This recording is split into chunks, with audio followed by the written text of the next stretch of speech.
আসসালামু আলাইকুম। সবাই কেমন আছেন? আশা করি সবাই ভালো আছেন। আজ আপনাদের জন্য নিয়ে এসেছি গল্পের ৯ নম্বর পর্ব।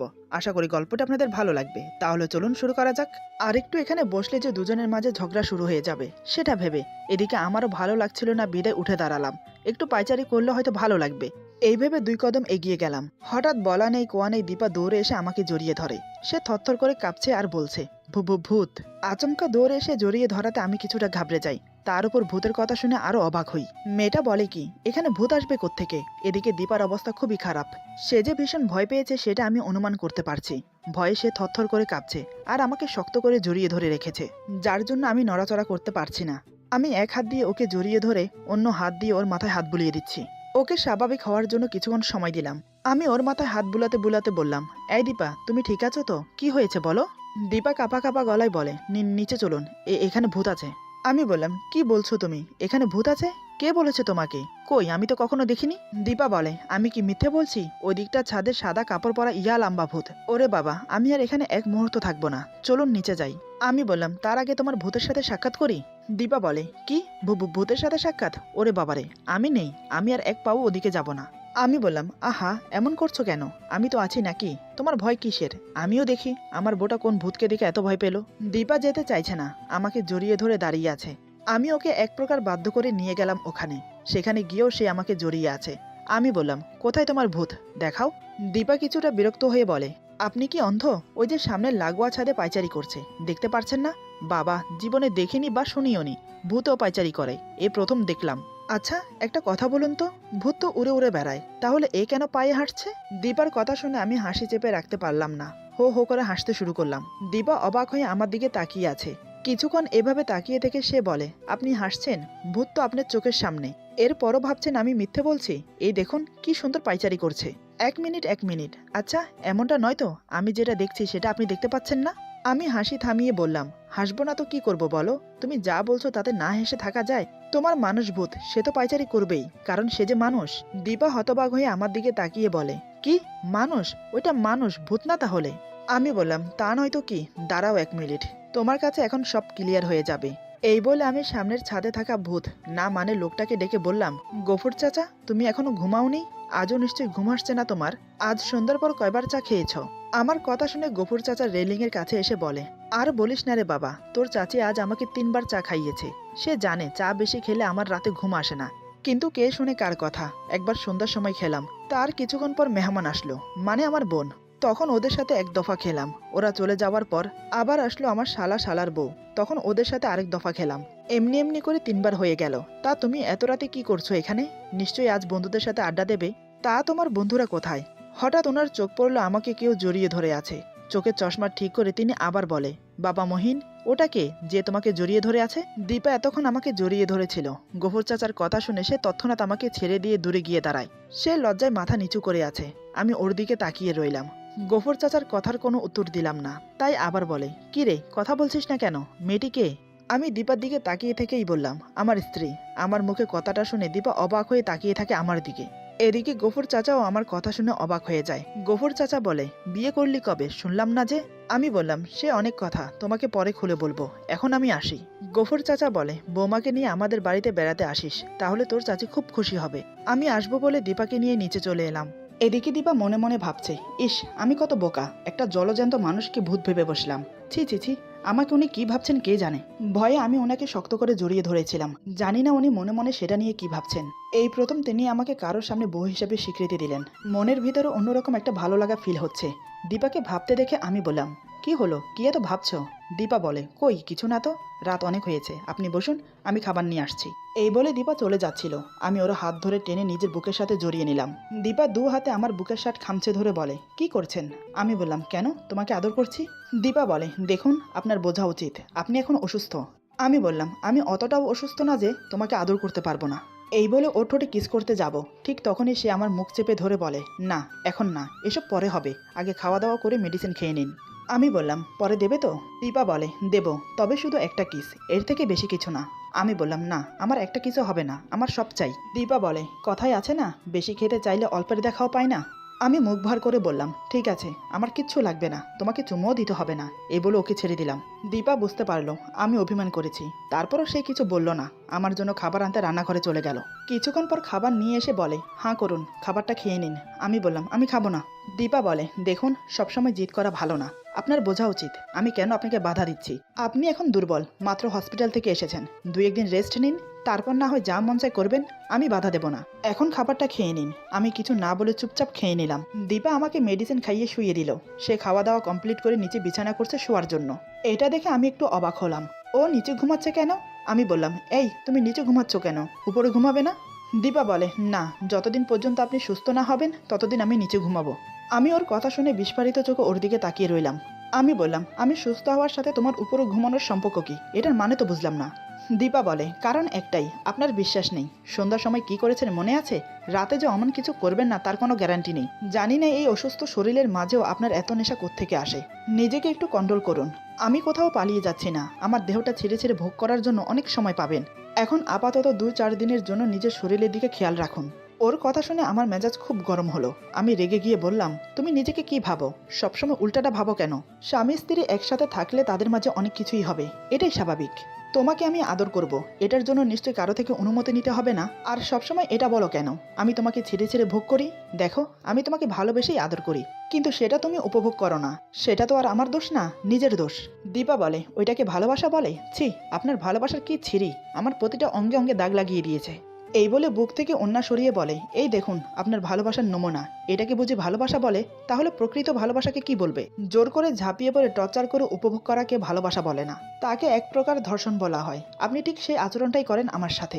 তাই আমার ভয় হয় যখন আপনি আপনার ভালোবাসা আমার উপর জাতাতে আসেন, কারণ আপনার ওইটা আমি সহ করতে পারি না। তার উপর শরীরের জায়গায় জায়গায় ভালোবাসা নামক এই টর্চার, সব মিলিয়ে তখন আমি মৃত্যু যন্ত্রণা ছটফট করি, কান্না করে কাকুতি মিনতি করে বারবার বলি, আমাকে ছেড়ে দিন।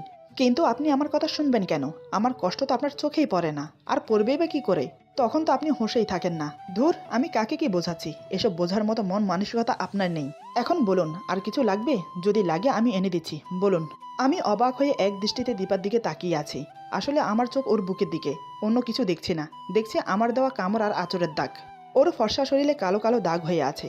ও তো ভুল কিছু বলেনি। সত্যি আমি তখন জানোয়ার হয়ে যাই। আমাকে ধুম ধরে ওর দিকে তাকিয়ে থাকতে দেখে সে উঠে আসে।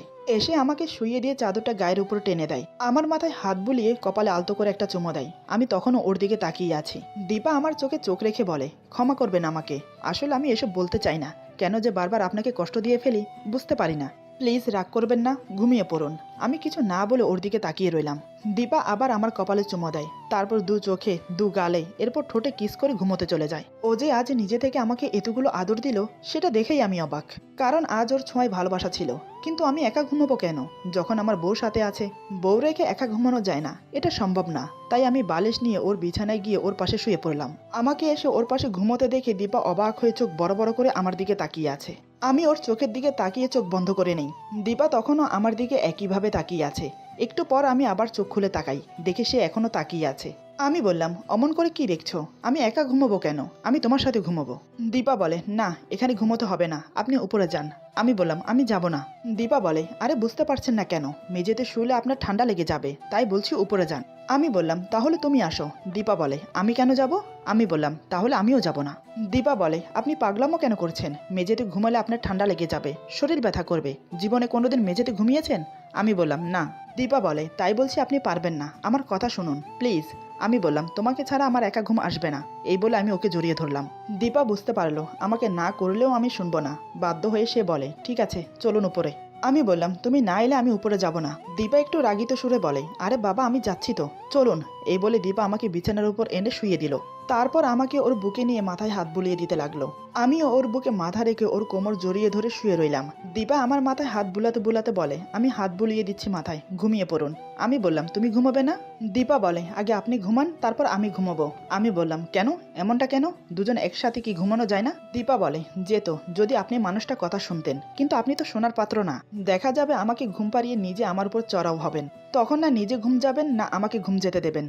তাই এখন কোনো কথা নয়, চুপচাপ ঘুমিয়ে পড়ুন। যদি আরেকটা কথা বলেছেন তাহলে আমি নিচে চলে যাব। আমি ওর কথা শুনে মনে মনে ভাবছি, এই রে, মেয়েটা আগে থেকে সব বুঝে যায় কি করে? কোথায় ভাবলাম একটু আদর করব, কিন্তু দেখা যাচ্ছে সেটা আর হবে না। আমি কিছু না বলে চুপচাপ ওর কোমর জড়িয়ে ধরে ঘুমিয়ে পড়লাম। দীপা আমার মুখের সামনে হাত নাড়িয়ে দেখলো আমি ঘুমিয়েছি কিনা। যখন দেখলো আমার নিঃশ্বাস ভারী ভারী পড়ছে, তখন সে বুঝতে পারলো আমি ঘুমিয়ে গেছি। সে আমার কপালে আলতো করে একটা চুমো দিয়ে আমার থেকে নিজেকে ছাড়িয়ে অপর পাশ ফিরে শুয়ে পড়ল। রাতে আমার ঘুম আর ভাঙলো না, দুজনের ঘুম বেশ ভালোই হয়েছে। দীপা আমার আগে ঘুম থেকে উঠেছে, উঠে দেখে আমি এখনো ঘুমোচ্ছি।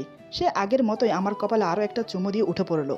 ফ্রেশ হতে চলে গেল ওয়াশরুমে। ফ্রেশ হয়ে এসে ঘর দুয়ার পরিষ্কার করে নাস্তা বানিয়ে ফেলে।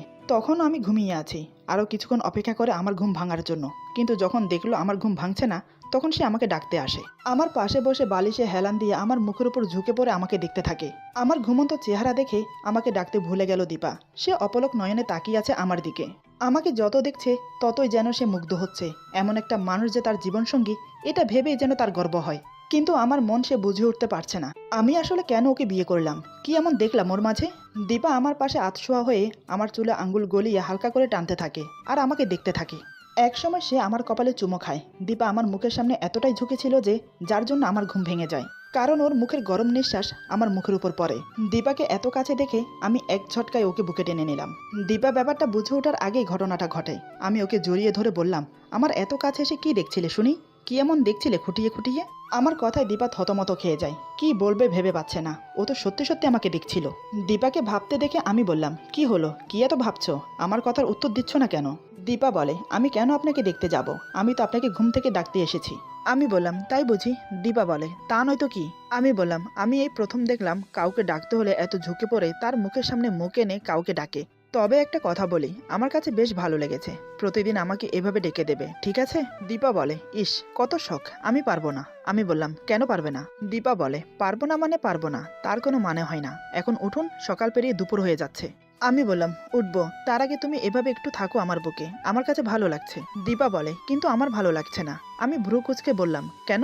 এভাবে স্বামীর বুকে থাকতে সব মেয়েরাই চায়, তুমি চাও না কেন? দীপা বলে, কারণ আপনার বিশ্বাস নেই কখন কি করে বসেন। আমি বললাম, করলেও ক্ষতি কি? আমার বউ, আমি যা মন চাই তাই করব। দীপা বলে, অনেক হয়েছে রোমান্টিক রোমান্টিক কথা, এবার উঠুন, আমার কিন্তু খুব খিদে পেয়েছে। আমি বললাম, এই জানো, তোমার না একটা দোষ, যখন কোনো রোমান্টিক মোমেন্টে থাকি তখন তোমার নানান রকমের অজুহাত। এটা কিন্তু একদম ঠিক না দীপা। দীপা বলে, এত রোমান্টিক হয়ে লাভ নেই। খিদে যখন কুলহল্লা পরে পেটে তখন রোমান্টিকতায় পেট ভরে না, বুঝেছেন? আমি একটা দিক নিঃশ্বাস ফেলে বললাম, ঠিক আছে, তুমি নাস্তা রেডি করো, আমি ফ্রেশ হয়ে আসছি। এভাবে পুরো এক সপ্তাহ কেটে গেল। এখন আমি সম্পূর্ণ সুস্থ, তবে হাতের কাটা স্থান এখনো ভালো করে শুকায়নি। দীপা আমার অনেক খেয়াল রাখে। আমাদের মাঝে খুঁটিনাটি খুনসুটি আর ঝগড়া হতেই থাকে। এখনো দীপা আমাকে ওর কাছে আসতে দেয় না। অনেকবার ট্রাই করেছি একটু আদর করব, কিন্তু এই মেয়ে আমাকে কোনোভাবেই ওর কাছে আসতে দেয় না। এই কয়দিন আমি অফিসেও যাইনি, এমনকি বাসায়ও। ফোন করে বলে দিয়েছি বন্ধুদের সাথে ঘুরতে এসেছি, বাসায় ফিরতে সময় লাগবে, তাই সবাই নিশ্চিন্তে আছে। একদিন বিকেলবেলা আমি আর দীপা বসে কফি খাচ্ছি। ছাদের মনোরম দৃশ্য উপভোগ করে কফি খাওয়ার মজাই আলাদা। দুজনের মাঝে বেশ গল্প হচ্ছে। আমি বললাম, 2-4 দিনের কথা বলে পুরো এক সপ্তাহ তুমি আমাকে দূরে রেখেছো। আজ কিন্তু আমি না শুনবো না, আজ তোমাকে আমার চাইয়ে চাই। দেখো আমি আর পারছি না। দীপা শুধু তাকিয়ে আছে আমার দিকে, কোনো কথা বলছে না। আমি আবার বললাম, চুপ থাকা কিন্তু সম্মতির লক্ষণ। দীপা তখনও চুপ করে আছে। বুঝতে পারলাম সে আজ বাধা দেবে না। মনে মনে খুব খুশি হলাম। রাতে খাওয়া শেষ করে আমি শুয়ে শুয়ে দীপার জন্য ওয়েট করছি, কখন সে আসবে আর আমি তার উপর ঝাঁপিয়ে পড়বো। দীপা হাতের কাজ শেষ করে রুমে এলো। খাটের পাশে টি টেবিলে পানির জগ আর গ্লাস রেখে লাইট অফ করে শুয়ে পড়লো। আমি তৎক্ষণাৎ ওকে টেনে বুকে জড়িয়ে নিলাম। দীপা জানে বাধা দিলেও আজকে আমি শুনবো না, তাই সে চুপচাপ করে রইল। আমি ওকে শক্ত করে জড়িয়ে ধরে পাগলের মতো কিস করতে লাগলাম। একে একে ওর পরনের সব কাপড় খুলে ফেললাম। পুরো নগ্ন অবস্থায় দীপা এখন আমার সামনে, কিন্তু অন্ধকারে কিছুই দেখতে পারছি না, তবে ছুঁয়ে অনুভব করতে পারছি। মনে মনে ভেবে নিয়েছি আজ দীপাকে এমন আদর করব যাতে সে নিজে থেকেই আমাকে কাছে টেনে নেয়। আমি ঠিক তাই করলাম। কিস করার সাথে সাথে দীপার প্রতিটা অঙ্গে অঙ্গে হাত বুলিয়ে আদর করতে লাগলাম। ওর ঘাড়ে ছোট ছোট করে কিস করে নাক ঘষতে লাগলাম।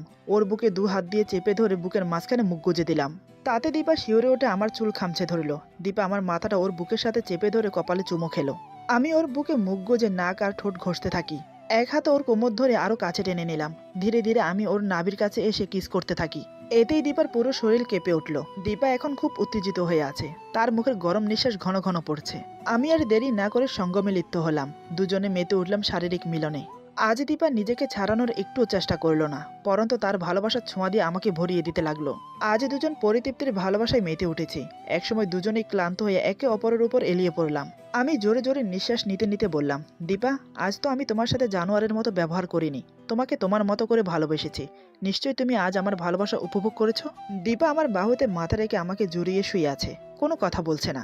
ওর একটা আঙ্গুল আমার বুকে ঘোরাফেরা করছে। আমি দীপার মাথায় একটা চুমু দিয়ে বললাম, অনেক রাত হয়েছে লক্ষ্মীটি, চলো এবার ঘুমিয়ে পড়ি। তারপর আমি দীপাকে জড়িয়ে ধরে ঘুমিয়ে পড়ি। সারা রাত আমরা একে অপরকে জড়িয়ে ঘুমিয়েছিলাম। সকালে দীপার ঘুম ভাঙলো আমার আগে। সে দেখে আমার বুকে মাথা রেখে ঘুমিয়ে আছে। দীপা মাথা তুলে আমার মুখের দিকে তাকিয়ে মুচকি হাসে। এই হাসির মানে কি সে নিজেও জানে না। এভাবে আরও বেশ কিছুদিন কেটে যায়। আমার আর দীপার বেশ সুন্দর সময় কাটছে। তবে আমরা একে অপরকে এখনও বলিনি ভালোবাসার কথা। দীপার মনে একটাই ধারণা, আমি তাকে শুধু ইউজ করছি, সময় ফুরিয়ে গেলে ছুঁড়ে ফেলে দেব। এদিকে তার মন যে আমাকে ভালোবাসতে শুরু করেছে। সে জানে না ভবিষ্যতে কি হতে চলেছে। দোটানা মন নিয়ে কাটছে দিন ওর। এদিকে আমি নিজেও জানি না আমার কি চাই। শারীরিক চাহিদা মেটাতেই কি দীপাকে বিয়ে করেছি, নাকি নিজের অপমানের প্রতিশোধ নেওয়ার জন্য বিয়ে করেছি, নাকি আমি সত্যিই ওকে ভালোবাসি, কোনটা সেটা আমি এখনো বুঝে উঠতে পারছি না। তবে দীপা আমার কাছে আসার পর থেকে ওকে নিয়ে আমার একটা অন্য জগৎ শুরু হয়েছে। ভালো লাগে ওর সঙ্গ পেতে আমার। ও আমার কাছে থাকলে মনে হয় যে পুরো জগৎটাই আমার হাতের মুঠোয়। জানি না কোন এক অমুক টানে ওকে বাঁধতে মন চায়। ইচ্ছে করে সারা জীবন এভাবে ওর সাথে থাকি। এরই নাম যদি ভালোবাসা হয়, তাহলে আমি দীপাকে ভালোবাসি। এখন আমার হাত সম্পূর্ণ শুকিয়ে গেছে, তবে কাটার চিহ্ন স্পষ্ট ফুটে আছে। ওতে কোনো সমস্যা না, কিন্তু দীপার চোখে আমি এখনও অসুস্থ। একদিন দীপা রান্নাঘরে রান্না করছে। আমি চুপে চুপে গিয়ে ওকে পেছন থেকে জড়িয়ে ধরলাম। জড়িয়ে ধরে ওর ঘাড়ে মুখ গুজে দিলাম। আচমকা জড়িয়ে ধরাতে দীপা কিছুটা ঘাবড়ে যায়। আমি ওর ঘাড়ে নাক ঘষতে ঘষতে বললাম, এই দীপা, কি করছো? আচমকা জড়িয়ে ধরাতে দীপা কিছুটা বিরক্ত হয়। তাই সে একটু রেগে গিয়ে বলে, ডান্স করছি, আপনি করবেন আমার সাথে? আমি ওর ঘাড়ে একটা চুমু দিয়ে বললাম, ডান্স করছো কোথায়? তুমি তো রান্না করছো। দীপা বলে, দেখতেই যখন পারছেন তাহলে আবার জিজ্ঞেস করছেন কেন? আর আপনি এমন কেন? সবসময় কাজের টাইমে জড়িয়ে ধরেন, কেন এমন করেন বলুন তো? আমি বললাম, কারণ আমার ভালো লাগে। দীপা নিজেকে ছাড়িয়ে আমার চোখে চোখ রেখে বলে, কিন্তু আমার ভালো লাগে না। আমি চাই না আপনি বেশি বেশি আমার কাছে আসুন। আমি চাই না আপনার আমার মাঝে এমন কোনো সম্পর্ক গড়ে উঠুক যে সম্পর্ক কখনো বাস্তবই হবে না। আমি চাই না আপনার প্রতি আমার কোনো মায়া জমুক, বা আমার প্রতি আপনার কোনো মায়া জমুক। তাই বলছি, আপনি আমার থেকে দূরে দূরে থাকুন, সেটাই বেটার হবে। এই বলে দীপা আবার রান্না করতে লাগলো। আমি হতবাক হয়ে ওর মুখের দিকে তাকিয়ে রইলাম। আজ হঠাৎ ও এমন করে বলছে কেন? কি এমন হলো যার জন্য এমন করছে? আমি বললাম, কি হয়েছে তোমার? এমন করে কথা বলছো কেন? আমি কি কোনো অন্যায় করেছি? দীপা বলে, আমার কিছু হয়নি, আমি ঠিক আছি। আমি বললাম, তাহলে এমন করে কথা বলছো কেন? দীপা বলে, যা সত্যি তাই বললাম। আমি বললাম, তুমি আমার স্ত্রী, এটা ভুলে যেও না। দীপা বলে, কিসের স্ত্রী? কাগজে কলমে বিয়ে করে লুকিয়ে রেখেছেন। যতদিন মন চাইবে ততদিন ইউজ করবেন, ভালো না লাগলে ছুঁড়ে ফেলে দেবেন। আচ্ছা, একটা কথা বলুন তো, আপনি কে? কি আপনার পরিচয়?